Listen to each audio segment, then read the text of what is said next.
जी हाँ students, welcome to our YouTube channel.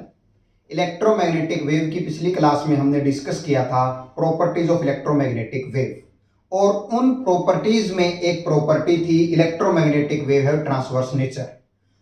आज हम उसको प्रूव करेंगे कि इलेक्ट्रोमैग्नेटिक वेव का ट्रांसवर्स नेचर होता है। ठीक है, सबसे पहले देखिए ट्रांसवर्स नेचर, ट्रांसवर्स वेव क्या होता है। मान लो एक वेव इस डायरेक्शन में प्रोपेगेट कर रही है, एक्स डायरेक्शन में। ठीक है, अगर इसके कांस्टेंट पार्टिकल इससे इसकी डायरेक्शन ऑफ प्रोपेगेशन के परपेंडिकुलरली वाइब्रेट करते हैं, इसका मतलब वो वेव कैसी है? ट्रांसवर्स वेव है। कैसी वेव है? ट्रांसवर्स। अब मान लो एक दूसरी वेव है जो कि इसी डायरेक्शन में प्रोपेगेट कर रही है, एक्स डायरेक्शन में, और उसके कांस्टेंट पार्टिकल इसकी डायरेक्शन ऑफ प्रोपेगेशन के पैरेलल वाइब्रेट करते हैं, इस तरह से टू एंड फ्रो मोशन में। इस तरह की जो वेव होती है उसको हम बोलते हैं लॉन्गिट्यूडनल वेव। लॉन्गिट्यूडनल वेव बोलते हैं। ठीक है, हम ये प्रूव करेंगे कि जो इलेक्ट्रोमैग्नेटिक वेव ट्रांसवर्स वेव है। देखिए किस तरह से। Transverse nature of electromagnetic wave.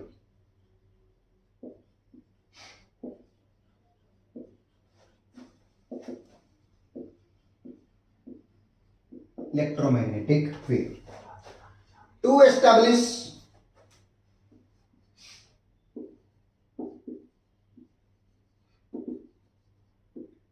that EM wave is transverse in nature,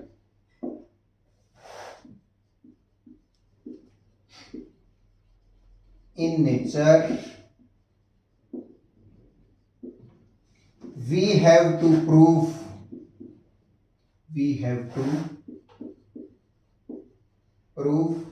that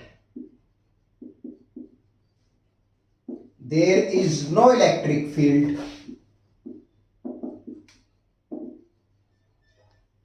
and magnetic field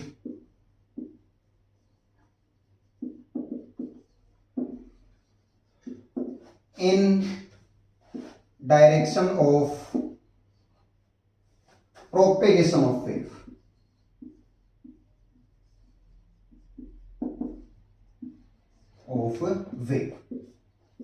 ठीक है, अगर हम ये बात प्रूव कर दें कि मान लो ये वेव के प्रोपेगेशन की डायरेक्शन है, इस डायरेक्शन में कोई इलेक्ट्रिक फील्ड नहीं है, तो इसका मतलब जो हमारी वेव है वो कैसी है? नेचर में ट्रांसवर्स है। तो उसको प्रूव करने के लिए देखिए हम क्या करेंगे। हम ऐसा मान लेते हैं कि एक वेव है जो कि ट्रेवल कर रही है एक्स डायरेक्शन में।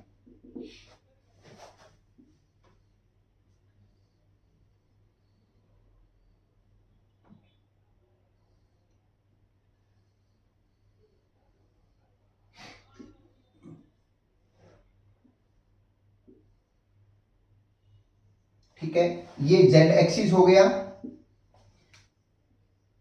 ये वाई एक्सिस हो गया, और ये हो गया एक्स एक्सिस। ठीक है, हम ऐसा कंसीडर कर लेते हैं कि जो ये वेव है ट्रेवल कर रही है एक्स डायरेक्शन के अलोंग। तो लिखिए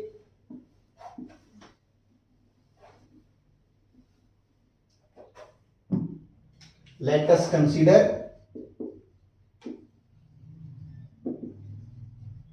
an EM wave is propagating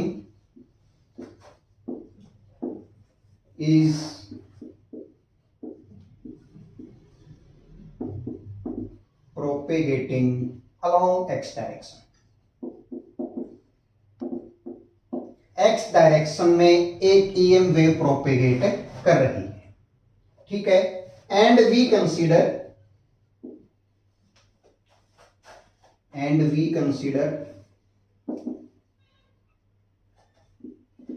a cube whose sides are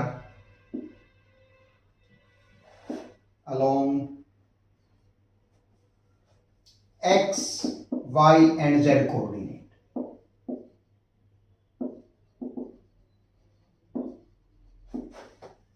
x के अलोंग, वाई के अलोंग और जेड के अलोंग क्या है, इसकी साइड्स। ठीक है, and so electric field will be, electric flux will be, electric flux किसके इक्वल हो जाएगा, पूरी क्लोज सरफेस है, E dot ds is equal to क्या हो जाएगा, 0, क्योंकि गॉस थ्योरम ये बोलती है E डॉट जो ds होता है क्लोज सरफेस के थ्रू क्या बाय एप्सिलॉन नॉट होता है।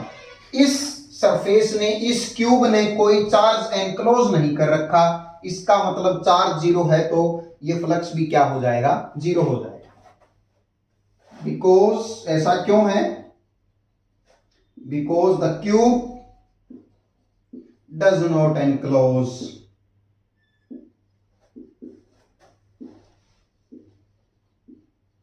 any charge, क्योंकि इसने कोई भी चार्ज एनक्लोज नहीं कर रखा है। ठीक है, टोटल इलेक्ट्रिक फ्लक्स कितना है, 0। टोटल जैसे इस फेस के अलोंग, इस फेस के अलोंग, इस फेस के अलोंग, उस फेस के अलोंग, इस फेस के अक्रॉस और इस फेस के अक्रॉस, सभी फेसिस के अक्रॉस जो इलेक्ट्रिक फ्लक्स है वो नेट जो है उन सभी का टोटल जो है किसके इक्वल है, 0 के इक्वल। तो हम इसको कैसे लिख सकते हैं, देखिए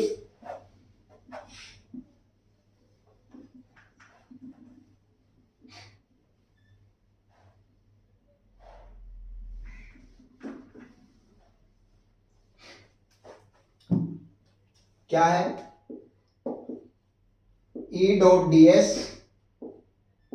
इज इक्वल टू 0। हम इसको कैसे लिख सकते हैं, सभी फेसिस का अक्रॉस कितना इलेक्ट्रिक फ्लक्स है वो नॉमिनेशन कर लेते हैं सभी पॉइंट का, A O A B C D E F G. ठीक है, पहले A B C D face, A B C D, A B C D E dot ds plus, अब इसके पीछे वाला face O G F E,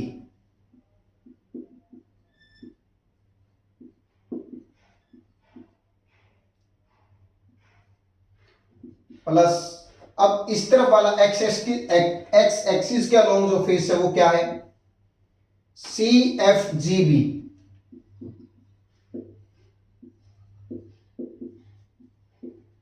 plus इसके पीछे वाला फेस डीई ओ ए,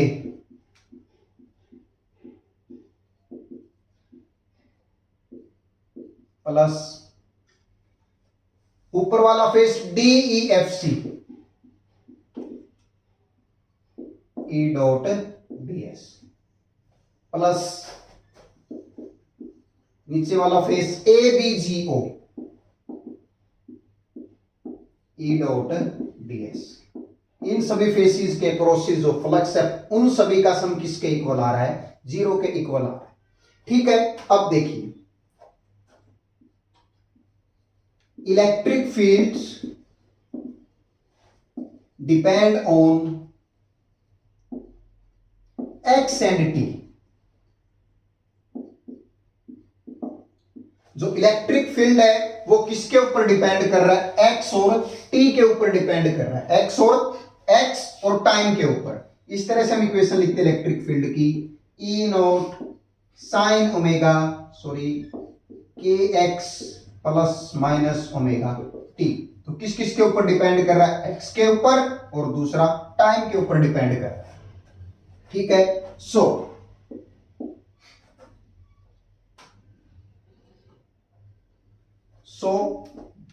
other remaining faces along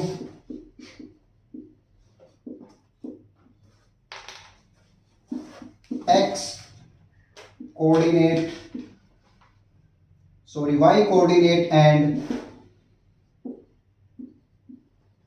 z coordinate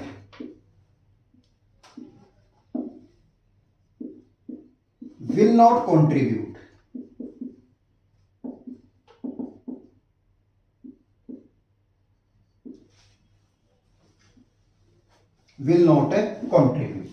ठीक है, अब देखो जो हमारी इलेक्ट्रोमैग्नेटिक वेव एक्स डायरेक्शन में जा रही है, ठीक है, और वो डिपेंड भी एक्स के ऊपर कर रहा है इलेक्ट्रिक फील्ड। तो जो ऊपर वाला फेस है, ये नीचे वाला फेस, ये जेड एक्सिस की तरफ जो फेस है और उस तरफ जो फेस है, ये फेस इलेक्ट्रिक फील्ड में कंट्रीब्यूट नहीं करेंगे। तो हमारी जो ये इक्वेशन है क्या बन जाएगी, so A B C D Z axis के लॉन्ग फेस से ये कंट्रीब्यूट नहीं करेगा, ओ एफ जी इसके पीछे वाला फेस भी नहीं करेगा, सी एफ जी बी ये एक्स एक्सिस के अलोंग है, ये कंट्रीब्यूट करेगा। तो क्या लिखेंगे, E dot D S C F G B plus एक इसके पीछे वाला फेस करेगा, वो फेस कौन सा है, डीईओ ए,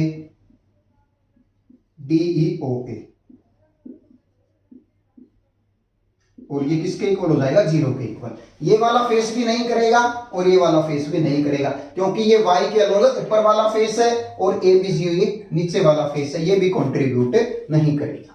तो अब देखिए, हम ऐसा मान लेते हैं कि इस तरह से हमारी इलेक्ट्रोमैग्नेटिक वेव ट्रेवल कर रही है, तो इस फेस पे इलेक्ट्रिक फील्ड हो गया ई एक्स डैश और इस फेस पे इलेक्ट्रिक फील्ड हो गया ई एक्स, ठीक है। इसका जो एरिया वेक्टर होगा ds इस तरफ होगा और इस फेस का एरिया वेक्टर ds इस तरफ होगा, ठीक है। तो अब देखिए,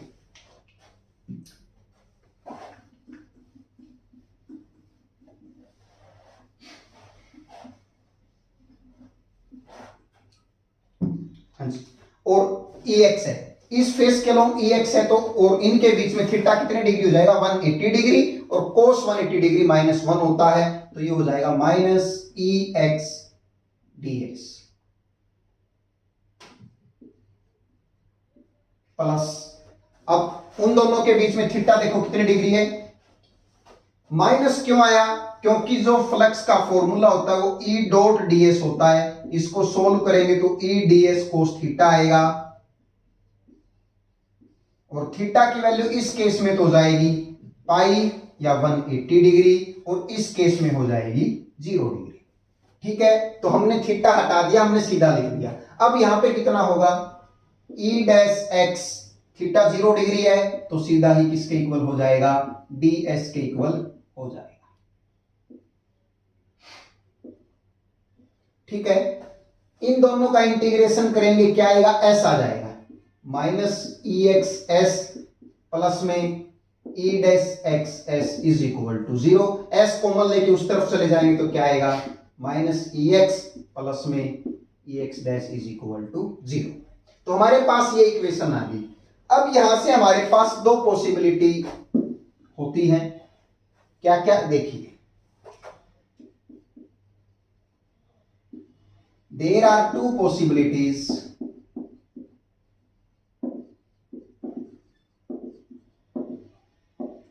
फर्स्ट पॉसिबिलिटी कौन सी है, देखिए फर्स्ट पॉसिबिलिटी है E dash x is equal to EX, मतलब जितना इलेक्ट्रिक फील्ड यहां पे है उतना ही इलेक्ट्रिक फील्ड इस फेस पे भी होगा।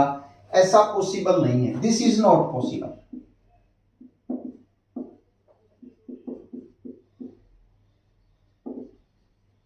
क्यों नहीं है, बिकॉज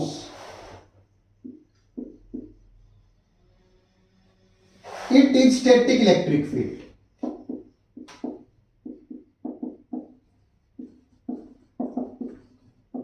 स्टैटिक इलेक्ट्रिक फील्ड हो गया, मतलब कि इलेक्ट्रिक फील्ड क्या हो गया, कांस्टेंट हो गया, इलेक्ट्रिक फील्ड क्या हो गया, कांस्टेंट, इलेक्ट्रिक फील्ड कांस्टेंट है, so it does not rise an electromagnetic wave, ये इलेक्ट्रोमैग्नेटिक वेव नहीं बनाएगा, ठीक है, इसीलिए ये पॉसिबल नहीं है। सेकेंड पॉसिबिलिटी क्या है, देखिए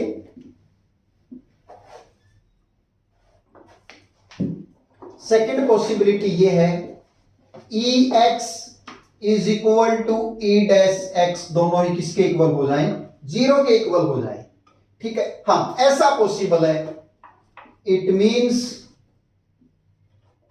there is no electric field in x direction or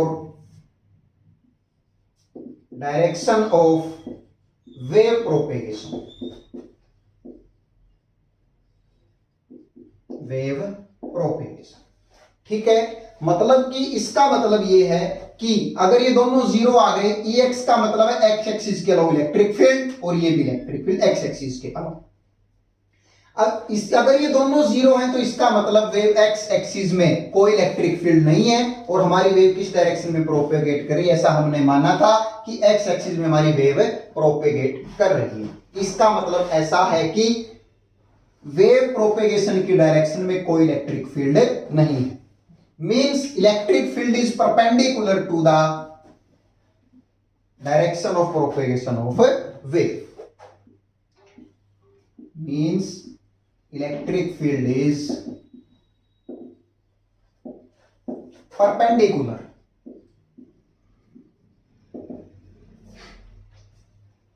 to direction of propagation of wave. ठीक है,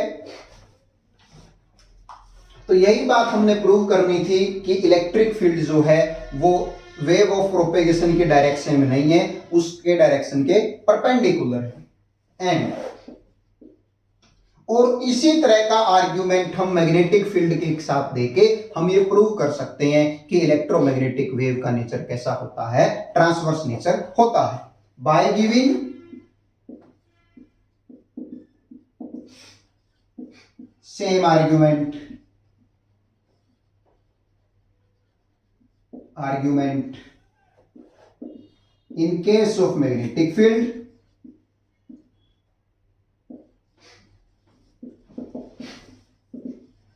we can prove that electromagnetic wave have transverse nature, transverse nature. ठीक है, तो हमने ये प्रूव किया कि इलेक्ट्रोमैग्नेटिक वेव का जो नेचर होता है वो ट्रांसवर्स नेचर होता है। कैसे? हमने इलेक्ट्रिक फील्ड और मैग्नेटिक फील्ड के लिए प्रूव कर दिया कि जिस डायरेक्शन में हमारी इलेक्ट्रोमैग्नेटिक वेव प्रोपेगेट कर रही है उस डायरेक्शन में ना ही तो इलेक्ट्रिक फील्ड है और ना ही मैग्नेटिक फील्ड है। इसका मतलब वो दोनों क्या हैं, उस डायरेक्शन के परपेंडिकुलर हैं। तो ट्रांसवर्स नेचर भी वेव का ऐसा ही होता है जिसमें उसके कांस्टेंट पार्टिकल उसकी डायरेक्शन ऑफ प्रोपेगेशन के परपेंडिकुलरली वाइब्रेट करते हैं। तो आज हमने डिस्कस किया transverse nature of electromagnetic wave. आज के लिए इतना ही, बाकी हम अगली क्लास में डिस्कस करेंगे। Thank you.